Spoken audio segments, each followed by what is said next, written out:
Welcome to Luca is a Billionaire, where the only thing I invest in is your answers. In this video, I will explain how to make sea moss without milk. First, ensure your raw sea moss is clean.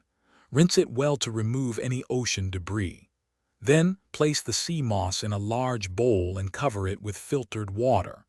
Let it soak for at least 4 hours or up to 12 hours until it has expanded and softened.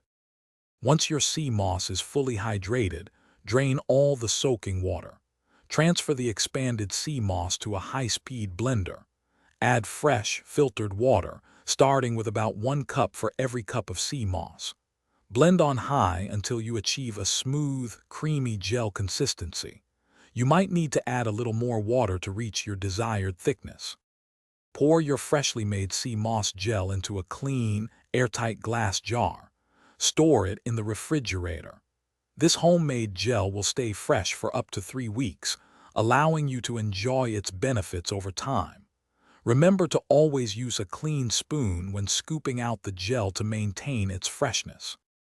To enhance the flavor, you can blend in fruits like berries or mango, or add spices such as cinnamon. This gel is incredibly versatile.